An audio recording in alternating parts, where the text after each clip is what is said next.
पिछले 2 दिनों से यह कार्यक्रम नहीं हो पाया था, लेकिन आज से फिर शुरू हो रहा है। कुछ व्यवधान और व्यस्तता के कारण बीच बीच में कभी कभी कार्यक्रम आपको नहीं मिलता है, लेकिन कुछ दिनों बाद फिर से प्रतिदिन की भांति यह शुरू हो जाएगा। तो आइए चलते हैं आज के विषय पर। आज का जो विषय है, दूसरी दुनिया का रहस्य, टू वर्ल्ड थ्योरी, और एक गुफा का रहस्य। दूसरी दुनिया के इस रहस्य को वैसे तो हमारे कई शास्त्रों में इसका वर्णन मिलता है, इसकी बातें मिलती हैं, लेकिन आज जो हम चर्चा शुरू करेंगे और इस विषय को थोड़ा समझने का प्रयास करेंगे, वह पाश्चात्य दर्शन पे करेंगे, अर्थात वेस्टर्न फिलॉसफी पे करेंगे।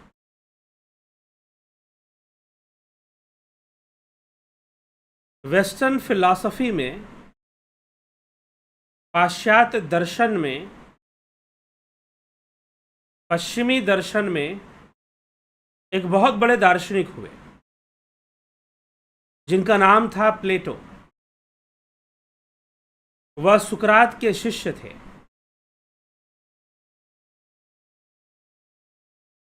तो दर्शन के क्षेत्र में उनका नाम बहुत बड़ा है। दर्शन के क्षेत्र मतलब फिलॉसफी के क्षेत्र में उनका नाम बहुत बड़ा है। यहाँ तक कि वह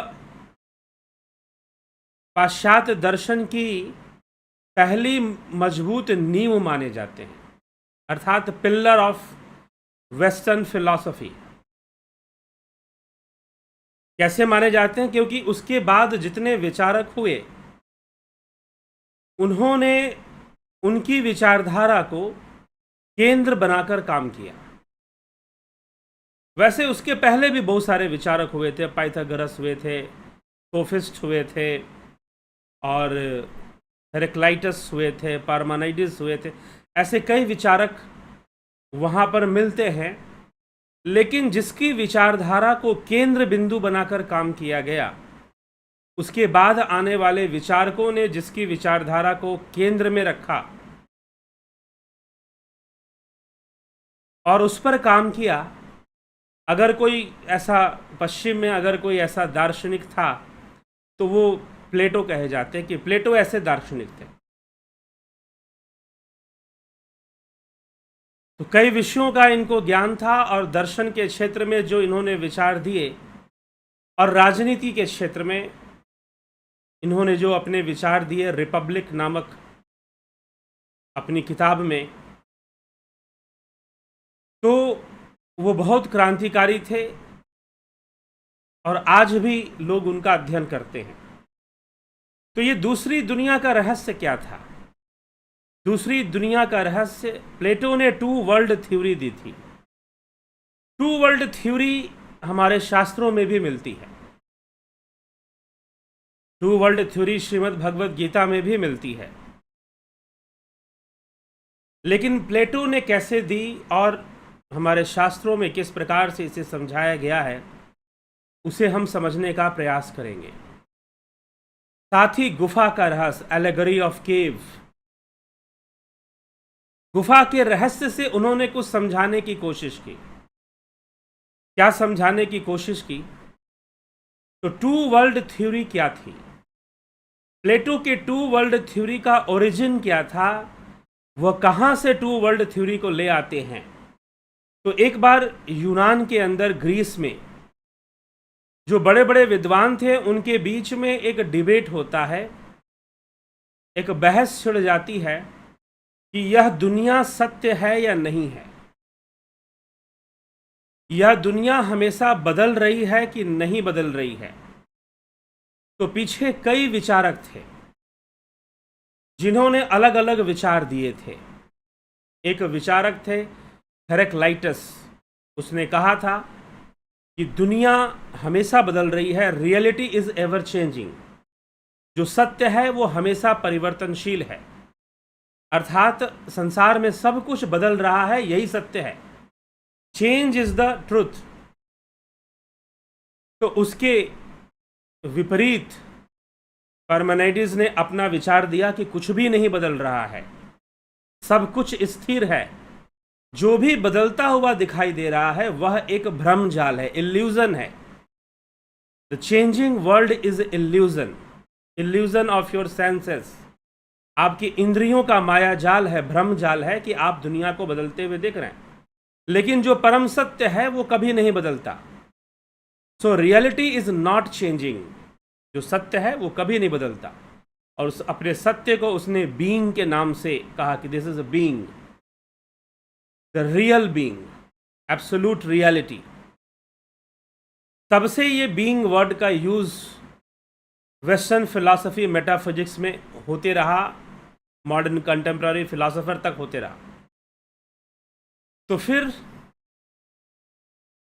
यह जो चर्चा बढ़ते बढ़ते जब प्लेटो तक पहुंची, तो प्लेटो ने कहा कि यह बात भी सत्य है कि दुनिया बदल रही है। Everything is changing, ever changing, world is ever changing. और यह बात भी सत्य है कि दुनिया नहीं बदल रही है, नथिंग इज चेंजिंग, कुछ भी नहीं बदल रहा। यह दोनों बात भला सत्य कैसे हो सकता है? प्लेटो ने कहा कि ये दोनों ही बात सत्य है। यह बात भी सत्य है कि दुनिया बदल रही है, और यह भी सत्य है कि कुछ भी नहीं बदल रहा है।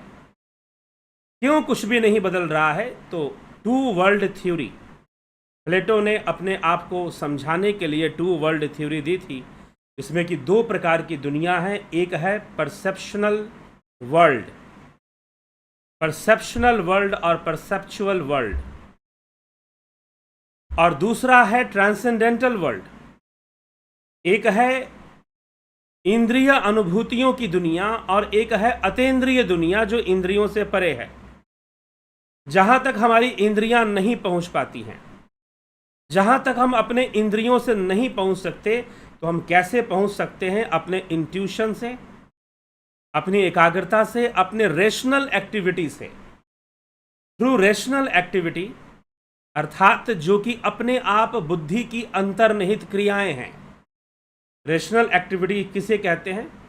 जहां पर आप रेशनल एक्टिविटी या ट्रांसेंडेंटल, अर्थात जहां पर हम अपने बाह्य इंद्रियों का कोई प्रयोग नहीं करते, जहां पर एम्पिरिसिज्म काम नहीं करेगा, तो वहां पर ट्रांसेंडेंटल एक्टिविटी शुरू होती है। तो जहां पर हम इंद्रियों से कोई काम नहीं लेते। तो दो प्रकार की दुनिया है, एक है परसेप्शनल वर्ल्ड और एक है ट्रांसेंडेंटल वर्ल्ड। ठीक है। तो जो परसेप्शनल वर्ल्ड है वो एम्पिरिसिज्म अर्थात इंद्रिय अनुभूतियों पर निर्भर है, और जो ट्रांसेंडेंटल वर्ल्ड है उसे हम रेशनलिटी से जान सकते हैं, अर्थात बुद्धिजीविता और इंट्यूशन पावर और ऐसी चीज़ों से हम जिनको हम समझ सकते हैं। तो उन्होंने इतना कहकर छोड़ दिया क्योंकि किसी योग के मार्ग को नहीं बताया गया। पाश्चात्य दर्शन की यह कमी है कि कई बार ऐसे दार्शनिक वहाँ पर हुए कि जहाँ पर एक ऐसी दुनिया की बात करते हैं जो इंद्रियों से परे है, लेकिन वहाँ तक पहुँचने का वो कोई मार्ग आम इंसान को नहीं देते। नॉर्मल मैन को, जनरल आदमी को, आम आदमी को वह कोई रास्ता नहीं देते हैं। भारतीय दर्शन की यह विशेषता है कि वो जिस भी तत्व की चर्चा करते हैं उस तत्व तक पहुंचने का मार्ग मनुष्य को प्रदान करते हैं। इसीलिए पाश्चात्य दर्शन, वेस्टर्न फिलॉसफी कई बार अननेसेसरली लॉजिकल हो जाता है, कुछ एक्स्ट्रा लॉजिकल चला जाता है। कई बार अपनी रेशनलिटी को प्रूफ करने के लिए कुछ ज़्यादा लॉजिक लोग दे देते हैं जिसका सत्य से कोई संबंध नहीं होता। ऐसे कई फिलॉसफर्स हुए पश्चिम के क्षेत्र में। और दूसरी बात, अगर वो किसी इंद्रियों के परे की दुनिया की बात अगर करते भी हैं तो वो बस रेशनैलिटी तक लिमिटेड रहते हैं। वह ध्यान, समाधि, धारणा, इसकी कोई चर्चा नहीं करते, उस प्रैक्टिस की चर्चा नहीं करते। किसी ने किया भी तो वो आधा अधूरा भारतीय दर्शन से ही लिया हुआ कुछ विषय छेड़ दिया तो कर दिया, नहीं तो नहीं। तो प्लेटो के दर्शन में भी दो तरह की दुनिया का टू वर्ल्ड थ्योरी मिलती है। एक है परसेप्शनल वर्ल्ड और एक है ट्रांसेंडेंटल वर्ल्ड, मतलब अतीन्द्रिय दुनिया। एक है इंद्रियों की परे की दुनिया और एक है जो हम इंद्रियों से अनुभव करते हैं। तो जो हम इंद्रियों से अनुभव करते हैं वो चेंजिंग वर्ल्ड है, वो एवर चेंजिंग वर्ल्ड है, एवर चेंजिंग वर्ल्ड है। उसमें हर चीज बदल रही है। लेकिन जो इंद्रियों के परे की दुनिया है वहां हर चीज नहीं बदलती है। क्यों? वो जो दुनिया है वो फॉर्म्स की दुनिया है, वो आइडियाज की दुनिया है, वह मानस लोक है, मतलब मन का लोक है। वह भावनाओं की दुनिया है, द वर्ल्ड ऑफ आइडियाज। तो फॉर्म्स की दुनिया है। तो प्लेटो कहते हैं कि एक बार एक व्यक्ति जो कि एलियन था, वो किसी दूसरे ग्रह से आया था, वह बेकरी की दुकान पर गया और वहां से कुछ खाने के लिए मांगा तो उसे दुकानदार ने बिस्किट दे दिया खाने के। लो भाई बिस्किट खा लो। उसने बिस्किट, गोल गोल बिस्किट देखा कि बड़ी अजीब चीज खाने के लिए, खाया और उसने कहा कि ठीक है, तुम्हारे पास जितनी बिस्किट है सारी मुझे दे दो। सारा उसने दे दिया उसको। उसे सारी बिस्किट खाई और बाकी बिस्किट डिस्ट्रॉय कर दी। और उसने सोचा कि अब तो उसके पास बिस्किट होगी ही नहीं, खत्म हो गई होगी। 2-3 दिन बाद दोबारा उसके दुकान पर गया, पूछा कि बिस्किट दे दो। तो उसको लगा कि अब बिस्किट कहां से लाएगा, सारे बिस्किट मैंने खत्म कर दी थी। लेकिन दुकानदार ने फिर से उसे बिस्किट दे दी और दोबारा बिस्किट दे दी। उसे बड़ी हैरानी हुई, उसे बड़ी हैरानी हुई। और तब उस एलियन ने समझा, प्लेटो कहते हैं कि उस एलियन को समझ में आया कि ये जो बिस्किट जो मिल रहा है इसके पीछे कोई दूसरा सत्य है। और वो दूसरा सत्य क्या है? इसका सांचा, इसका सांचा जहां पर इसका निर्माण होता है, वो सांचा जो इसका निर्माण करता है, बिस्किट को बनाता है। ठीक है, ओवन के अंदर, सांचे के अंदर बिस्किट रख देते हैं, वो बिस्किट का जो स्टफ होता है उसको रख देते हैं और उसको ओवन में डाल देते हैं, वो पक जाता है तो बिस्किट बन जाता है। तो वो जो सांचा है, रियलिटी वो है, ना कि यह बिस्किट सत्य है। इस बिस्किट को बनाने के पीछे जो चीजें हैं और जो असली चीज है वो सांचा, फॉर्म, वो असली चीज है जहां से चीजें बन के आ रही हैं। एग्जैक्टली ऐसा नहीं है, लेकिन प्लेटो ने थोड़ा सा मनुष्य को समझाने के लिए इस तरह से बताया कि वो जो सांचा है, जहां पर यह सांचा है, वो ही सांचा असली है। उसी से दुनिया निकल रही है। जितने जीव बन रहे हैं अपने सांचे में बन रहे हैं। वो जो फॉर्म्स का वर्ल्ड है वो ट्रांसेंडेंटल वर्ल्ड है,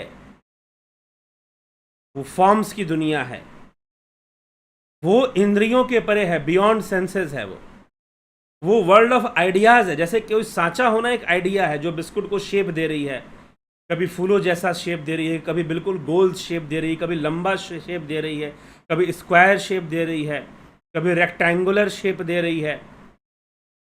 तो अलग अलग शेप दे रही है बिस्किट को। तो वो क्यों दे रही है? क्योंकि उसका सांचा वैसा है। तो एलियन को लगता है कि इसके पीछे सच्चाई कुछ और है, इसके पास इसका सांचा है, तभी ये बार बार क्रिएट कर रहा है। तो जो अतीन्द्रिय दुनिया है, जो ट्रांसेंडेंटल वर्ल्ड है, वो फॉर्म्स का वर्ल्ड है, वो सांचे की दुनिया है। वहां पर इसीलिए अतीन्द्रिय दुनिया में सूक्ष्म शरीर रहता है और यह सूक्ष्म शरीर ही स्थूल शरीर को धारण करता है। अब हम भारतीय परंपरा में आ जाए तो भारतीय परंपरा क्या कहती है?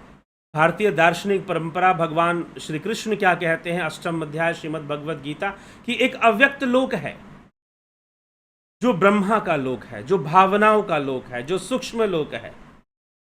भावनाएं कभी नहीं मरती, मतलब आइडियाज नेवर डाई। आपके जो इमोशंस हैं, जब हम इमोशन बोलते हैं तो थोड़ा सा अर्थ अलग हो जाता है, जब हम भावना बोलते हैं तो अर्थ थोड़ा अलग होता है। भावनाओं का साम्राज्य बहुत बड़ा है। इमोशंस मतलब कि फीलिंग, इमोशंस, और भावनाओं में कई प्रकार की भावनाएं हो सकती हैं। तो इसीलिए भगवान कृष्ण क्या कहते हैं कि यम यम वापे स्मरण भावम त्यस्तंते कलेवरम तम तमे वेति कौन्तेय सदा तद्भाव भावित, कि मृत्यु होने पर, जब आपकी मृत्यु हो जाती है, किसी व्यक्ति की मृत्यु हो जाती है, तो उसका यह बाहरी शरीर ही मरता है, भावनाएं उसकी नहीं मरती। Ideas never die. जो रियल फॉर्म है उसका, जीव का रियल फॉर्म, जीव का सूक्ष्म शरीर के रूप में है, तो वो जो रियल फॉर्म है वो कभी डाई नहीं करेगा, वो कभी नष्ट नहीं होगा, वो वर्ल्ड ऑफ फॉर्म्स में चला जाएगा, वो कभी नष्ट नहीं होगा। फिर अपने इच्छा अनुसार, अपने कर्म संस्कारों के अनुसार फिर से वो स्थूल शरीर धारण करेगा। तो वर्ल्ड ऑफ फॉर्म्स, जो ट्रांसेंडेंटल वर्ल्ड है प्लेटो का, तो two world theory, transcendental world and perceptual world, तो जो ट्रांसेंडेंटल वर्ल्ड है उसमें चला जाएगा। लेकिन अब प्लेटो ने जो व्याख्या की वो सीमित व्याख्या की। यहां एक ट्रांसेंडेंटल वर्ल्ड है, वो फॉर्म्स का वर्ल्ड है, रियल जो फॉर्म है वो वहां पर है, और ये जो शरीर हम देख रहे हैं बाहर में, जो शरीर है वो उस फॉर्म के कारण है। जैसे बिस्किट है, बिस्किट का आकार, बिस्किट का वह आकार निश्चित नहीं है, वो तो सांचे के कारण है। जैसा सांचा है वैसे बिस्किट का आकार बन गया है। वैसे ही जो, जैसे सांचे की दुनिया अलग है, वह बिस्किट नहीं है, वैसे ही फॉर्म्स का जो वर्ल्ड है वो अलग है। Two world theory.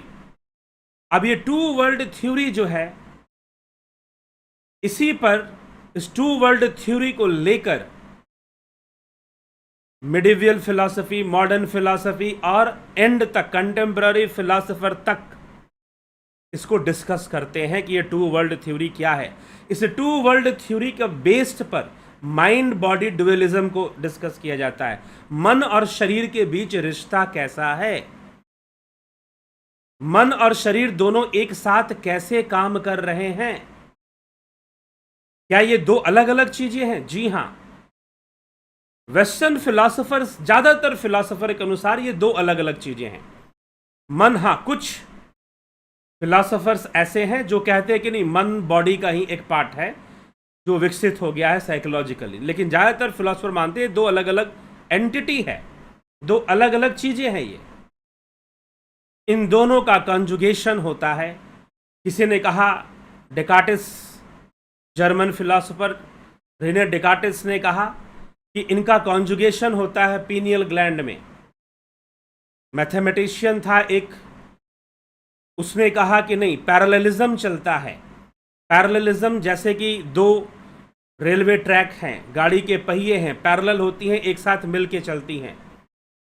लिबनिज ने कहा कि नहीं, सिंक्रोनाइजेशन होता है, माइंड बॉडी का सिंक्रोनाइजेशन होता है, सिंक्रोनाइज होती हैं, जैसे कि हमारे फोन के अंदर ईमेल आईडी सिंक्रोनाइज होती है और ये सारी चीजें सिंक्रोनाइज होती हैं। तो ये सब चीजें सिंक्रोनाइज होती हैं। तो माइंड और बॉडी कैसे काम करता है, ये जो ट्रांसेंडेंटल वर्ल्ड है और ये जो इंद्रियों की दुनिया है, वो दोनों एक दूसरे से कैसे जुड़े हुए हैं, कैसे बंधन में हैं। तो इस ट्रांसेंडेंटल वर्ल्ड को प्लेटो ने समझाया पहली बार, और ये दुनिया, ये दोनों गलत नहीं है। अब सत्य क्या है, सत्य और असत्य क्या है? तो प्लेटो कहते हैं कि जो इंद्रियों की दुनिया है, it seems to be real, यह सत्य प्रतीत होता है लेकिन है नहीं। जो इंद्रियों की दुनिया है, जो परसेप्शनल वर्ल्ड है, प्रत्यक्ष परसेप्शन, जो प्रत्यक्ष है, डायरेक्ट परसेप्शन, हमारे सेंसरी परसेप्शन में जो दुनिया है, वह जो है क्या है? It seems to be real, मतलब कि यह सत्य प्रतीत होता है लेकिन यह सत्य है नहीं। जो असली सत्य है वो ट्रांसेंडेंटल वर्ल्ड है, वो अतीन्द्रिय दुनिया है, वो वास्तव में वो सत्य है। वहां से चीजें आ रही हैं, वहां से। अगर हम अब भारतीय दर्शन में प्रवेश कर जाएं, श्रीमद् भगवद गीता में, तो वहां से सुख दुख आ रहा है। सारे कर्मों को करने वाला यह सूक्ष्म शरीर है, यह जीव ही सारे कर्मों को करने वाला है। और जीव क्या है? जीव एक फॉर्म है, मैटर नहीं है, मैटर एंड फॉर्म। आगे एरिस्टोटल इसी चीज को बढ़ाते हुए कहता है matter and form, hylomorphism, matter, theory of matter and form. ठीक है, प्लेटो का शिष्य। उसके बाद दार्शनिकों की लाइन लग जाती है जो इस थ्योरी को छोड़ नहीं पाते हैं, बार बार इसको डिस्कस करते हैं। तो प्लेटो की जो फिलॉसफी थी वो वेस्टर्न फिलॉसफी में एक बहुत बड़ा आधार बन जाती है डिस्कशन का, चर्चा का, दार्शनिक चर्चा का। तो फॉर्म की दुनिया है और एक यह शरीर की दुनिया है, एक इंद्रियों की दुनिया है, एक फॉर्म्स की दुनिया है, वो ट्रांसेंडेंटल दुनिया है, वो रियल वर्ल्ड है। वहाँ चीज़ें असली में चीज़ें वहाँ पर है, लेकिन it seems to be real. ये जो दुनिया है हमें सत्य प्रतीत होता है। सत्य प्रतीत क्यों होता है? तो प्लेटो ने कहा कि इसलिए सत्य प्रतीत होता है क्योंकि सत्य इसमें समाया हुआ है। सत्य इसमें समाया हुआ है, ट्रांसेंडेंटल वर्ल्ड कहीं बाहर नहीं है। अब दूसरा टॉपिक, प्लेटो कहता है कि जो मेरा ट्रांसेंडेंटल वर्ल्ड है वो कहीं बाहर नहीं है, वो कोई ऐसा नहीं किसी प्लेनेट पर है या किसी ऊंचाई पर है, जी नहीं, वो यहीं पर है, वो हम लोग के साथ निरंतर काम कर रहा है, वास्तव में वही सब कुछ कर रहा है। तो why the world seems to be real? Because transcendental world is real and transcendental world is hidden within us. वह हमारे भीतर ही ट्रांसेंडेंटल वर्ल्ड है, कहीं अलग से नहीं है वो। उसके लिए कुछ अलग कहीं हमें आसमानी ताकत नहीं है। ट्रांसेंडेंटल वर्ल्ड, हर चीज के अंदर ट्रांसेंडेंटल वर्ल्ड है, हर वस्तु का ट्रांसेंडेंटल एक फैक्ट है, एक उसका एस्पेक्ट है, उसका एक भाग है। जैसे कि अगर पत्थर भी है तो वो पत्थर बाहर से भी फिजिकल वर्ल्ड में भी है और वो ट्रांसेंडेंटल वर्ल्ड में भी उसका एक भाग है। तो कोई भी दुनिया में जितनी भी चीजें हैं, जितनी भी चीजें दिखाई दे रही हैं, वो ट्रांसेंडेंटल वर्ल्ड से आ रही हैं, वो ट्रांसेंडेंटल वर्ल्ड से आ रही हैं, परसेप्शनल वर्ल्ड में। तो अव्यक्त से व्यक्त की ओर, अव्यक्त लोक से व्यक्त की लोक, यही उपनिषदों ने हमें समझाया है। श्रीमद् भगवद गीता में भगवान कृष्ण यही समझा रहे हैं कि एक यह लोक है और एक अव्यक्त लोक है, लेकिन उस अव्यक्त से भी परे जो परम अव्यक्त है वो परम धाम है। हाँ, उसकी चर्चा प्लेटो ने नहीं की है, भगवान कृष्ण कर रहे हैं। तो जो अव्यक्त लोक है वह सूक्ष्म लोक है, वह सूक्ष्म लोक है। इंद्रियों के, इन बाह्य इंद्रियों से हम उसे नहीं जान सकते। हाँ, हम अपने इंट्यूटिव पावर से, अपने कंसंट्रेशन को डेवलप करके, अपने कंसंट्रेशन को डेवलप करके, अपने ध्यान साधना से हम उस दुनिया में प्रवेश कर सकते हैं, यहां तक कि उस फॉर्म के वर्ल्ड में रहने वाले जो जीव हैं उनसे मिल सकते हैं। यह भी संभव हो सकता है। तो प्लेटो कहता है कि फॉर्म्स हैं, और फिर प्लेटो अपनी इस थ्योरी को, टू वर्ल्ड थ्योरी को समझाने के लिए, the theory of reality, absolute reality को समझाने के लिए प्लेटो एक उदाहरण देता है, एक कहानी सुनाता है। क्या कहानी सुनाता है? Allegory of caves, allegory of caves and allegory of horses. Allegory of horses जो है वो पूर्णतः भारतीय दर्शन पर आधारित है, लेकिन जो एलेगरी ऑफ केव्स है वो प्लेटो की अपने दिमाग की उपज है कि वो लोगों को समझाने के लिए कहानी सुनाता है। कहानी क्या सुनाता है कि एक गुफा है और उस गुफा में एक आधी दीवार है जो गुफा को पूरी नहीं ढकती है, आधी ढकती है। उस दीवार के साथ, उस दीवार के सामने गुफा की बड़ी दीवार है जो मेन उसका वॉल है, जहां पर गुफा खत्म होती है। छोटी दीवार की पीठ कर कर 4 लोग बैठे हुए हैं, और वो ऐसे बैठे हुए हैं कि उनको बांध के रखा गया है, उन्हें बांधा गया है, वो हिल डुल नहीं सकते ज़्यादा, वो बस सामने दीवार पर देख सकते हैं। और जब वो देखते हैं तो उन्हें दीवार पर बहुत सारी चीज़ें दिखाई देती हैं, बहुत सारी चीज़ें। कभी उन्हें सुंदर स्त्री दिखाई देती है, कभी सुंदर घर दिखाई देता है, कभी नदी पहाड़ जंगल दिखाई देते हैं, कभी कोई कुछ लोग दिखाई देते हैं, कभी डरावनी चीज़ें दिखाई देती हैं, बहुत भयानक भयानक दृश्य आते हैं, वो डर जाते हैं, भयभीत हो जाते हैं, लेकिन उनके पास कोई विकल्प नहीं है देखने के अलावा, क्योंकि वो बंधे हुए हैं और वो सामने दीवार पर देख रहे हैं और देखने के लिए विवश हैं, देखने के लिए विवश हैं। कोई उपाय नहीं उनके पास कि वो देखने से अपने आप को बचा सके, और वो खुद चाहते हैं कि देखें। जब डरावनी चीजें सामने आती हैं, नापसंद आने वाली चीजें सामने आती हैं, तो उन्हें दुख होता है, लेकिन जब कोई अच्छी चीज सामने आ जाती है, जब कोई अच्छी चीज सामने आ जाती है, तो वो खुश भी हो जाते हैं, प्रसन्न भी हो जाते हैं। अब इसी तरह से बहुत समय बीत जाता है, बहुत समय बीत जाता है, कई वर्ष बीत जाते हैं उनको इसी प्रकार से जीवन व्यतीत करते हुए बंधन में, लेकिन उनका पूरा मन लगा रहता है उस दृश्य में कि कभी ये दिखाई दे रहा है, कभी वो दिखाई दे रहा है, कभी अच्छा आ रहा है, कभी डरावना आ रहा है, उसमें लगे हुए, इंगेज हैं, वो व्यस्त हैं, बिजी हैं। तो अब एक बंदी के मन में, एक जो बंदी व्यक्ति, वहां बंधा हुआ जो व्यक्ति था, उसके मन में आया कि कब तक चलता रहेगा ये सब, कभी खुशी कभी गम, कभी ये दिखाई दे रहा है, कभी वो दिखाई दे रहा है, कभी ऐसा दिखाई दे रहा है, कभी वैसा, ये कब तक चलता रहेगा। तो वो थोड़ा सा परेशान होता है, और जब वो परेशान होता है तो वो सोचता है कि नहीं, सत्य कुछ और है, शायद कुछ और है, और वह कैसे भी कोशिश करता है, प्रयास करता है, और प्रयास कर कर अपनी जंजीरों को खोल देता है, और खोल कर वो उस दीवार पर चढ़कर उससे बाहर निकलता तो देखता है कि यहाँ बहुत रोशनी है, बहुत रोशनी है, और उस रोशनी में कुछ कुछ चीजें, छोटी मोटी चीजें आ रही हैं, और वो छोटी मोटी चीजों की एक दुनिया है, उनका रिफ्लेक्शन उस दीवार पे पड़ रहा है, क्योंकि रोशनी है और वो रोशनी के बीच में आ रही हैं, उनका रिफ्लेक्शन उस दीवार पे जब पड़ता है तो बहुत बड़ा बनकर पड़ता है, ज्यादा आकर्षक बन के पड़ता है। तो उसे समझ में आता है, उस व्यक्ति को, कि एक दुनिया वो है जहां पर हम बंधन में बैठे हुए थे और उस दीवार को देखने के लिए मजबूर थे, और उसमें बनने वाली आकृतियों से भयभीत होते थे और कभी खुश हो जाते थे। और यह एक दुनिया है जहां पर छोटी मोटी चीजें प्रकाश की किरणों में आ रही हैं, और इन सब के पीछे वो मूल प्रकाश है, इन सब के पीछे वह प्रकाश है, जिसके प्रकाश में सारी चीजें प्रतिबिंबित हो रही हैं, वह चेतना का प्रकाश है, वही चैतन्य है। तो प्लेटो अपनी फिलॉसफी में उस प्रकाश की कोई व्याख्या ज्यादा नहीं करता, बस अपनी कहानी में लेता जरूर है उसे।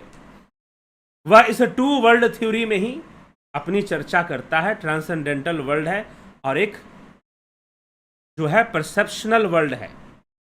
तो सारी चीजें उस ट्रांसेंडेंटल वर्ल्ड से बनकर आ रही हैं, और यह जो दुनिया है वो उसी पे निर्भर है, उसी पे निर्भर है, और वो कोई अलग भी नहीं है, हमारे साथ ही है। लेकिन हम, प्लेटो से जब पूछा गया कि हम ट्रांसेंडेंटल वर्ल्ड को अच्छे से कैसे जानेंगे, तो उन्होंने कहा कि through rational activity, through intuition, rational activity, चिंतन, गहन चिंतन, मनन, आइडियाज, ना कि, तो ये अंतर हो जाता है। तो निश्चय ही वो दुनिया है, और यह गुफा का रहस्य है जो एलेगरी ऑफ केव जो बताया, एलेगरी ऑफ केव जो बताया। तो इस प्रकार से प्लेटो का दर्शन हमें टू वर्ल्ड थ्योरी को समझाता है, और जब हम इसे श्रीमद् भगवद गीता से समझते हैं तो इसमें बहुत सारी बातें जुड़ती हैं। क्या जुड़ती हैं? कि वास्तव में कर्म कौन कर रहा है। तो शरीर कर्म नहीं कर रहा है, जीव कर्म कर रहा है, और जीव ट्रांसेंडेंटल है, जीव भी इंद्रियों के परे है, वह उस प्रथम अव्यक्त में है। जो श्रीमद् भगवद गीता में दो अव्यक्त की चर्चा की, तो यह पहला अव्यक्त में है, यह जहां पर जीवों का लोक है, सूक्ष्म लोक है। तो भगवान उसे समझा रहे हैं कि वहां पर जीव है। कर्म कौन कर रहा है? इस शरीर के माध्यम से जीव ही कर्म कर रहा है, जीव ही कर्म कर रहा है। वास्तविक चीजें वहीं पर हैं। प्लेटो ने कहा था कि ब्यूटीफुल, अर्थात कोई चीज सुंदर है, यह तुम्हारी परसेप्शनल वर्ल्ड है, लेकिन ब्यूटी, जो असली सुंदरता है, जो ब्यूटी जिसको हम बोलते हैं, वो एक आइडिया है, वह एक फॉर्म है, वो परसेप्शनल नहीं है, वो ट्रांसेंडेंटल है। तो सारी चीजें वहां से आ रही हैं, तो इस पे आ रही हैं। तो इसलिए परफेक्टली कोई ब्यूटीफुल नहीं हो सकता है। क्यों नहीं हो सकता? क्योंकि परफेक्टली वो ट्रांसेंडेंटल वर्ल्ड परसेप्शनल वर्ल्ड में घुसता नहीं है। उनका संबंध बनता है, जिसके कारण जो परसेप्शनल वर्ल्ड है, जो एवर चेंजिंग वर्ल्ड है, it seems to be real but it is not real. It seems to be real because जो रियलिटी है इसमें मर्ज्ड है, इसमें मर्ज्ड है रियलिटी, ओमनी प्रेजेंट है रियलिटी। जो एब्सोल्यूट रियलिटी है वो इसमें है, लेकिन वो ट्रांसेंडेंटल होने के कारण हम उस रियलिटी को नहीं देख पाते। हम असत्य को देखते हैं, हम चेंजिंग वर्ल्ड को देखते हैं। जो नॉन चेंजिंग वर्ल्ड है उसे हम नहीं देख पाते, उसे हम नहीं समझा पाते या नहीं समझ पाते, बाहर से हम नहीं समझ सकते। ये खुद की विषय है, आप अपने आप में अपने भीतर समझ सकते हो। लेकिन हमारे दर्शन ने योग का मार्ग दिया, भारतीय दर्शन ने उस यात्रा को करने के लिए योग का मार्ग दिया। योग का मार्ग दिया कि through yoga you can understand the transcendental world. आप बहुत अच्छे से समझ सकते हैं, उसके साथ आप जी सकते हैं, अपने कर्मों को सुधार सकते हैं, बदल सकते हैं आप बहुत कुछ, अगर आप योग मार्ग पर चलते हैं तो कर्म भी उसी लोक में हो रहा है। इसलिए कर्म का फल और कर्म जीव से जुड़ा हुआ है, ना कि शरीर से। कर्म का संबंध जीवात्मा से है, शरीर से नहीं है। शरीर एक माध्यम मात्र है, कर्म करने वाला जीव है। यहां तक कि सुख दुखों का भोग भोगने वाला भी जीव ही है। शरीर एक माध्यम मात्र है। जिह्वा से बहुत स्वादिष्ट भोजन का स्वाद आ रहा है, जिह्वा से बहुत स्वादिष्ट भोजन का स्वाद आ रहा है। इस स्वाद कौन ले रहा है? क्या शरीर ले रहा है? जी नहीं, जीव ले रहा है। यह जीव ही स्वाद ले रहा है। ये सब करने वाला जीव है, और जीव ट्रांसेंडेंटल है, जीव अतेंद्रिय है, दुनिया में है। वह इंद्रियों की दुनिया में नहीं है, वो सेंसरी सेंसुअस वर्ल्ड में नहीं है। ठीक है, तो ये टू वर्ल्ड थ्योरी है, two world theory of Plato इसको कहा जाता है। इसी के आधार पर बहुत सारी चर्चाएं बढ़ती गई, वेस्टर्न फिलॉसफी में आगे बढ़ती गई। इस विषय पर भारतीय दर्शन में भी खूब चर्चा है, लेकिन ज्यादा परिपक्व चर्चा मिलेगी, ज्यादा कंक्लूसिव है। तो इसी के साथ अभी आज की चर्चा को विराम देंगे, और जो है हम आपके कमेंट्स को भी देखेंगे।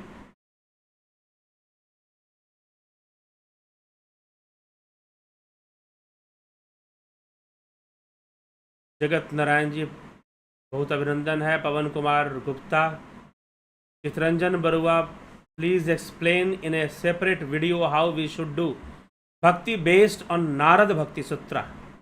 ठीक है, नारद भक्ति सूत्र पर हम एक सीरीज ही कर देंगे भविष्य में। ठीक, स्मिता सावंत जी, बिमला शाह जी, शंकर प्रसाद जी, नवजोत नाथ, Ram Gopal Jahangir,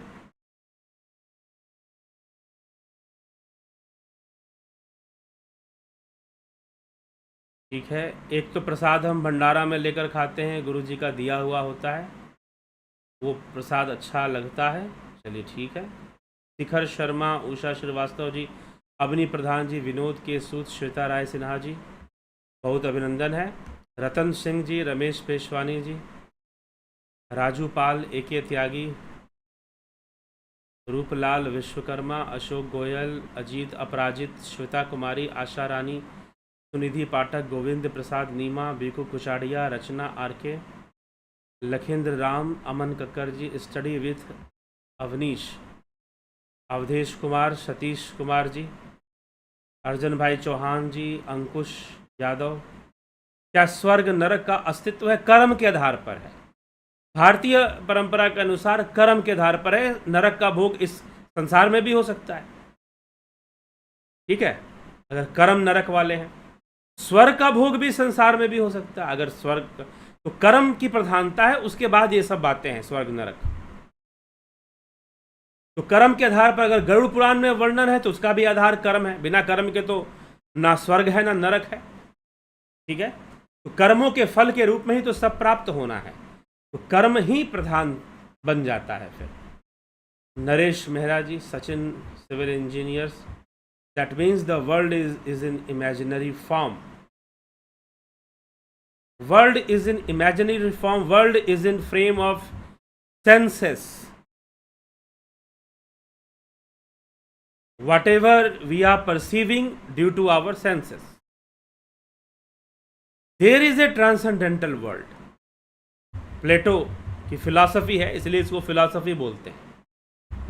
There is a जो उसने अपनी रेशनैलिटी से, अपने इनर एक्टिविटी से, इंट्यूशन कह लीजिए या मेडिटेशन किया होगा, उससे जो उसने समझा, टू वर्ल्ड थ्योरी दिया, ये चीज़ है। तो अंकुश यादव, वैकुंठ लोक, imagination is a process, one of the process, विकल्प। महर्षि पतंजलि योग सूत्र में इसे विकल्प वृत्ति के अंदर रखा जाता है, इमेजिनेशन को। ठीक है, तो एक वृत्ति है, हम इसे कह सकते हैं, ये एक वृत्ति है। ट्रांसेंडेंटल वर्ल्ड को समझने के लिए इमेजिनेशन नहीं, कॉन्सेंट्रेशन, एकाग्रता, धारणा, भारतीय परंपरा के अनुसार धारणा, ध्यान, यह जरूरी है। ठीक है, तो वहां इमेजिनेशन नहीं होगा, वहां रियलाइजेशन होगा। क्या होगा? Realization. This theory is based on realization, not on imagination.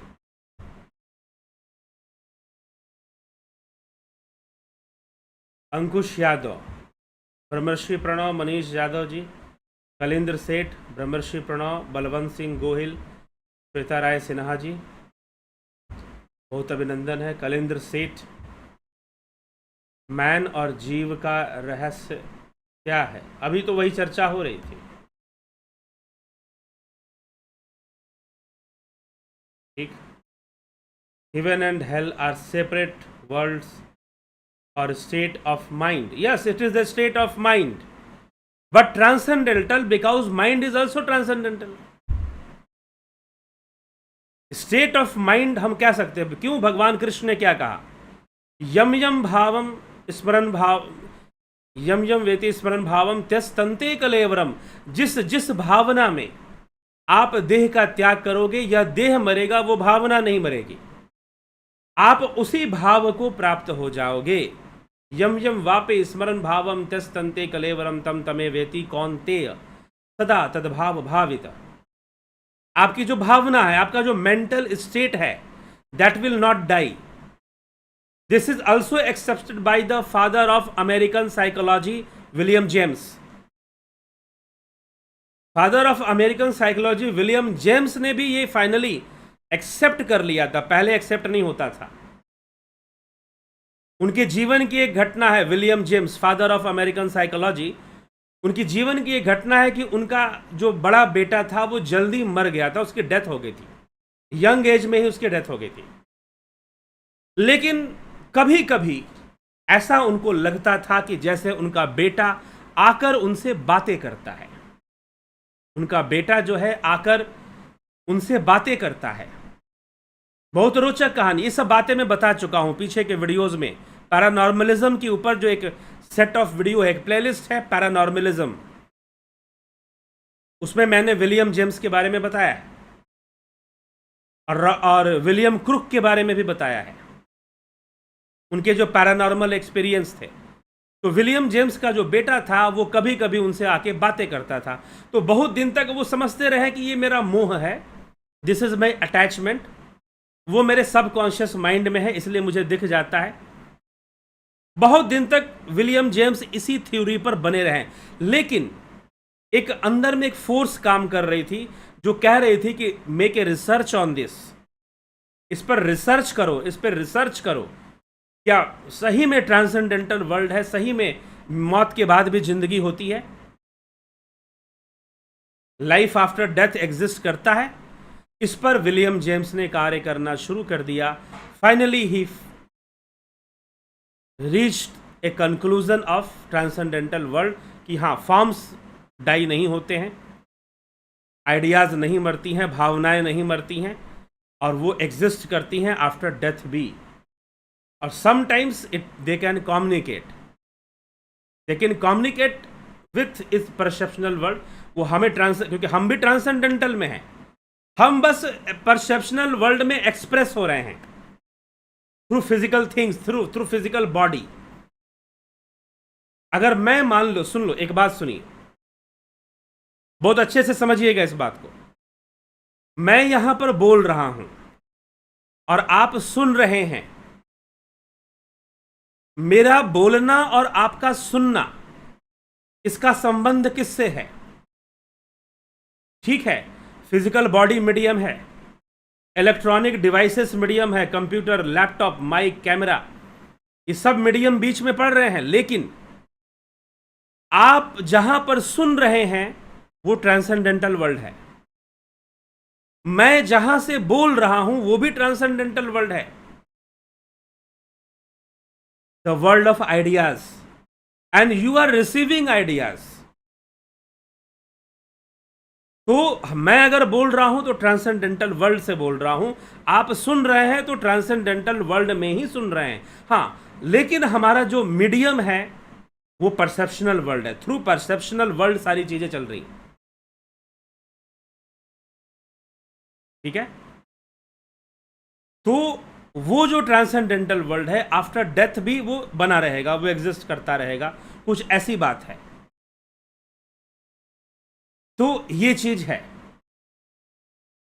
तो इस चीज को तो एक्सेप्टेंस, यहां तक कि फिजिसिस्ट विलियम क्रुक, जिन्होंने सीआरटी ट्यूब बनाया था, कैथोड रे ट्यूब का इन्वेंट किया था, he said this the life exist. और उन्होंने जो पैरानॉर्मल वर्ल्ड था उसके बारे में जो बातें बताई वो अगेंस्ट क्रिश्चियनिटी थी, अगेंस्ट क्रिश्चियनिटी उन्होंने बातें बताई। क्रिश्चियनिटी में जैसी बातें बताई थी, डिमोनिक, डेविल्स, इस तरह की बातें उन्होंने नहीं बताई कि हाँ मरने के बाद चीजें होती हैं, लेकिन उनको डिमोनिक या डेविल नहीं कहा जा सकता।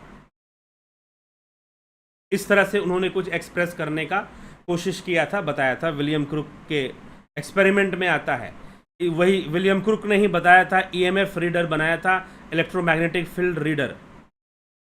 द अनयूजुअल इलेक्ट्रोमैग्नेटिक फील्ड अगर कहीं पर है तो वहां पर किसी स्पिरिट के होने की संभावना हो सकती है, ऐसा वो कहते हैं। तो इस तरह की बातें कई चीजों में आती है। तो heaven and hell are separate worlds और state, it is a state of mind. In reality it is a state of mind, not separate world. Separate world is just a imagination after reading books, after reading Bible और some पुराण। हम अपनी कथाओं में स्वर्ग नरक की बात करते हैं, लेकिन पुनर्जन्म की भी बात होती है वहां पर। तो एक इमेजिन हम करते हैं कि शायद ये कोई दूसरी दुनिया। जी नहीं, it is in reality it is a state of mind, ठीक है। State of mind without body, without physical body, mind exist. This is the truth. Sachin civil engineering, thanks. Pankaj Raghuvanshi, क्या जीव भी सनातन है? जीव मोक्ष को प्राप्त करता है, जीव का अंत मोक्ष में होता है, नहीं तो नहीं होता है। जन्म मृत्यु उसकी चलती रहती है। इसलिए सनातन सिर्फ ब्रह्म है। अद्वैत सिद्धांत के अनुसार सनातन सिर्फ ब्रह्म। अगर जीव को सनातन मानेंगे तो हाँ, जीव नित्य है, ये कह सकते हैं।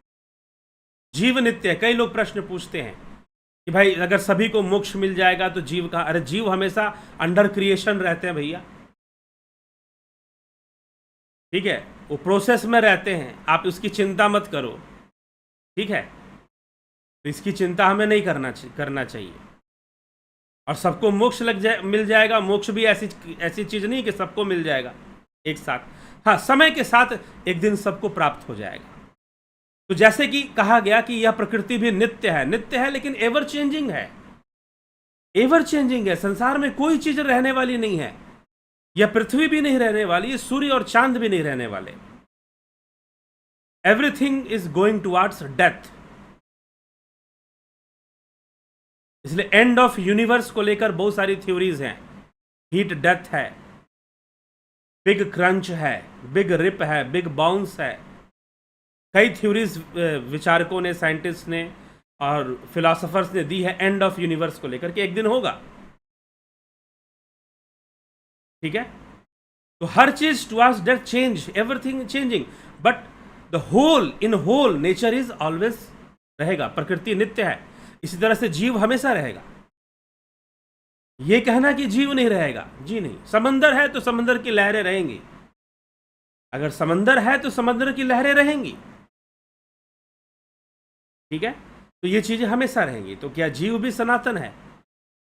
जीव, एक जीव अपने आप में सनातन नहीं है, वो मोक्ष को प्राप्त करेगा, लेकिन जीव नित्य रहेंगे। Shweta Rai Sinha, sir, does non living matter also has existence in transcendental world? Yes, they have transcendental world, लेकिन ये थ्योरी थोड़ी सी क्रॉस होती है कहीं से। क्यों क्रॉस होती है? क्यों क्रॉस होती है? वो इसलिए क्रॉस हो जाती है कि all the non living thing is the perception of our senses. ठीक है, इसीलिए जो ट्रांसेंडेंटल वर्ल्ड है वो सेल्फ के रेस्पेक्ट में ज्यादा है। हमको ये मानना पड़ेगा कि जितनी भी चीजें हैं उसका भी ट्रांसेंडेंटल फॉर्म होगा। जी हाँ, वो भी अगर बन के आ रहा है तो कहीं ना कहीं उसका एक फॉर्म होगा जिससे कि वो बन के आ रहा है। लेकिन एक दूसरी थ्योरी है इस संदर्भ में जो कि बुद्धिज्म से आती है। बुद्धिज्म नहीं, हमारे शास्त्रों से भी आती है, बुद्धिज्म से भी आती है। और जो है, क्योंकि क्यों कहा गया, एक बात कही गई कि चेतना सर्वव्यापी है और सब कुछ चेतना के कारण है। ये संपूर्ण जगत चैतन्यमय क्यों है? क्योंकि due to consciousness everything is, every perception is coming. Something is living and something is non living. It is only possible because we can perceive. It is also a sensory perception that something is living और something is not living, non living. कुछ जीव है, कुछ निर्जीव है, यह भी आपके इंद्रियों का अनुभव मात्र है। कुछ जीव है और कुछ निर्जीव है, यह भी आपके इंद्रियों का अनुभव मात्र है। ठीक है, इसीलिए जीव के होने से, इसलिए आत्मा शब्द है, निरात्मा शब्द नहीं होता। निरात्मा शब्द नहीं होता, आत्मा शब्द होता है। इसलिए आत्मा को, कॉन्शियसनेस को क्या माना गया? ओमनी प्रेजेंट माना गया, सर्वव्यापी माना गया। आत्मा को सर्वव्यापी माना गया, इसलिए आत्मा को ब्रह्म कहा गया। क्योंकि निरात्मा नामक कोई चीज नहीं होती। हाँ, निर्जीव होता है, सजीव होता है, लिविंग है, नॉन लिविंग है, लेकिन नॉन कॉन्शियसनेस नहीं होती है। इसलिए जो भी निर्जीव है वो भी ड्यू टू कॉन्शियसनेस है। इसीलिए बहु अनुमेयवाद in the Buddhist philosophy and in the philosophy of Berkeley, esse est percipi, to be is to be perceived, कि किसी चीज के होने के लिए जरूरी है कि उसका अनुभव हो। किसी चीज का अस्तित्व तभी प्रमाणित होगा जब उसका अनुभव होगा, हमारे परसेप्शन में आएगा। और परसेप्शन में किसके परसेप्शन में आएगा? जो कॉन्शियस बीइंग है उसी के परसेप्शन में आएगा, क्योंकि वही परसीव कर सकता है। ठीक है, तो अब हम बोलेंगे कि कोई निर्जीव वस्तु है, कोई पत्थर है, तो it also exist in our consciousness, तो वो भी हमारे भीतर एग्जिस्ट कर रहा है, हमारी अनुभूतियों में एग्जिस्ट कर रहा है। तो यहीं से फिर थ्योरी शंकराचार्य की भी आ जाती है, द वर्ल्ड इज माया, मिथ्या, माया मच्छिंद्रा, ये थ्योरी आ जाती है फिर। ठीक है, द लिमिटेशंस ऑफ रियलिटी, या इट्स, प्लेटो ने कहा it seems to be real. जो परसेप्शनल वर्ल्ड है, it seems to be real but it is not real. ठीक है, तो सबका फॉर्म हो जाएगा फिर। बिल्कुल, अगर आपने पत्थर को परसीव किया है तो उसका एक फॉर्म है। ठीक है, तो इसीलिए कुछ देर के लिए सोचिए कि हम जो भी एक्सपीरियंस कर रहे हैं वो चीजें एक्सपीरियंस में कैसे आ रही हैं, किस तरह से आ रही हैं। हमारा ब्रेन है, हमारे सेंस ऑर्गन्स हैं, और इन सब के पीछे एक पावर काम करती है जिसको हम बोलते हैं consciousness. Consciousness is the facility, is the power जो सबको एम्पावर करती है। ब्रेन को भी एम्पावर कर रही है, सेंस ऑर्गन को भी एम्पावर कर रही है, ठीक है। वो कैपेबिलिटी दे रही है कि यू टू वर्क, ये सारी चीजें काम कर रही हैं। तो डायरेक्ट परसेप्शन में चीजें नहीं है, इनडायरेक्ट परसेप्शन में है, परोक्ष अनुभूतियां हैं। इसी को बेस लेकर आदि गुरु शंकराचार्य ने कहा कि ब्रह्म इज प्रत्यक्ष, ब्रह्म अपरोक्ष है, ब्रह्म परोक्ष नहीं है। यहीं पर क्रिटिसिज्म हुआ शून्यवाद का, बुद्धिज्म का, कि भाई शून्यवाद ने कहा कि शून्य का कोई प्रमाण नहीं होता। उन्होंने, शंकर ने कहा कि इसका प्रमाण है और प्रत्यक्ष प्रमाण है, क्योंकि संसार, अगर ब्रह्म प्रत्यक्ष है तो आप खुद ही समझ लीजिए ये संसार प्रत्यक्ष नहीं हो सकता फिर। तो ये चीज है। तो everything existing in us, Berkeley ने कहा कि everything is existing in us, everything existing in our experience. किसी चीज के अस्तित्व के होने के लिए जरूरी है कि वो हमारे एक्सपीरियंस में है। अगर एक्सपीरियंस में नहीं आया, it means it do not exist for us, हमारे लिए एग्जिस्ट नहीं करता। लेकिन अब एक्सपीरियंस में आने के लिए बर्कले ने एक मीडियम दिया, that is the sensory perception, empiricism. Empiricism, Berkeley ने कहा through empiricism you perceive the things, no rational activity. तो रेशनलिस्ट नाराज हो गए। रेशनलिस्ट ने कहा कि आप ये कहते हो कि everything exist in your mind, it means it is the इनेट idea of mind. यह एक रेशनल थिंग हो जाएगा अपने आप। आप कहते हो कि सारी चीज तो हमारे भीतर ही एग्जिस्ट कर रही है, हमारे एक्सपीरियंस में एग्जिस्ट कर रही है, हमारे अंदर, तो ये फिर एम्पेरिसिज्म से बात अलग जा रही है। ये बात एम्पेरिसिज्म से अलग जा रही है। तो वहां पर उस समय यूरोप के फिलोसोफर्स में रेशनलिस्ट और एम्पेरिसिस्ट का एक फाइट चलता था, एक रेगुलर डिबेट चलता रहता था, जो फाइनली जो है एक जो है आपको समझ लीजिए कि एक दंभवाद की ओर जा रहा था। दंभवाद मतलब कि हम अपनी बात को मानेंगे और कोई बात नहीं मानेंगे, इस तरह की ओर वो जा रहा था। तो ये जो चीज़ आ जा रही थी वो एक प्रॉब्लम क्रिएट कर रही थी, और जो एम्पेरिसिस्ट फिलोसोफर थे वो चाह कर भी अपने आप को एम्पेरिसिस्ट प्रूव नहीं कर पा रहे थे, और जो रेशनलिस्ट थे वो भी, उनको सेंस परसेप्शन लेना पड़ता था, तो वो भी अपने आप को कंप्लीटली रेशनलिस्ट नहीं प्रूव कर पा रहे थे। तो जहां पर भी रेशनल टॉपिक आ जाता, एम्पेरिसिज्म में ये क्रिटिसाइज कर देते कि भाई you are going through rationalism, you are not, जो थ्योरी है this is a rational theory, this is not a empirical theory, as to be is to be perceived. तो कोई भी निर्जीव है, लिविंग है, नॉन लिविंग है, ये हमारे परसेप्शन में थ्रू हमारी कॉन्शियसनेस, हमारे इंद्रियों से ही आ रहा है,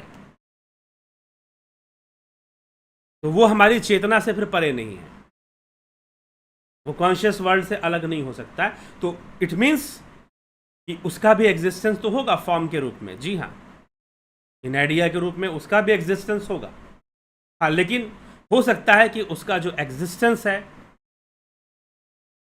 वो भी निर्भर करेगा साइकोलॉजी के ऊपर, माइंड के ऊपर, क्योंकि जो भावनात्मक दुनिया है, अब यहाँ पर क्या है कि उतना डीप एक्सप्लेनेशन आपको वेस्टर्न फिलॉसफी में नहीं मिलेगा, इंडियन फिलॉसफी में आपको डीप एक्सप्लेनेशन मिलेगा, बहुत ब्रॉड एक्सप्लेनेशन मिलेगा जो ट्रांसेंडेंटल वर्ल्ड है उसका, क्योंकि वहाँ तक को छू दिया गया, उसके बाद आगे की बात नहीं बताएगी। तो यहाँ पर आपको बताया जाएगा कि जी हाँ, सारी चीज़ें कैसे अस्तित्व में हैं, आफ्टर डेथ भी बहुत सारी चीज़ें एक्सिस्ट, कम से कम जिस भी वस्तु का हमारे साथ साइकोलॉजिकल, मान लीजिए कोई घर है, निर्जीव है, नॉन लिविंग है, लेकिन अगर हमारे साथ उसका साइकोलॉजिकल रिलेशन है तो it will exist,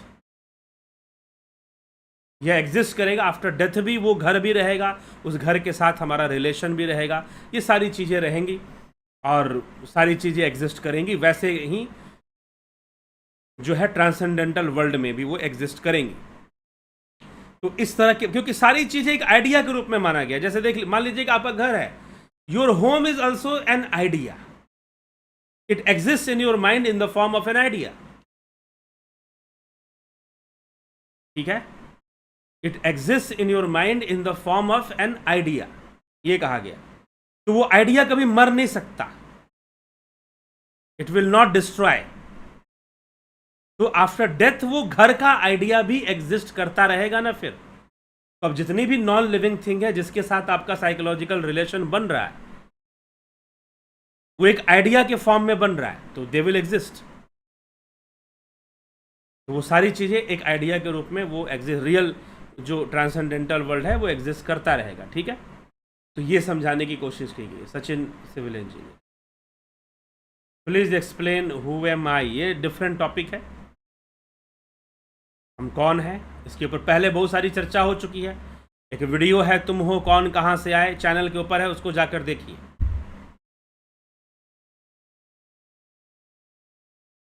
Kanhai Kumar ji, Kamlesh कसेरा जी, सविता नायक, सुरेश चंद्र शर्मा, बहुत बहुत अभिनंदन है आप सभी का। ठीक है, तो इसी के साथ अब विचारों को विराम देंगे। कल फिर मिलते हैं लाइव चर्चा में 9 बजे आप सभी से। और जो लोग ध्यान योग का कोर्स करना चाहते हैं, अभी समय है, 19 अगस्त से ध्यान योग का कोर्स शुरू होगा।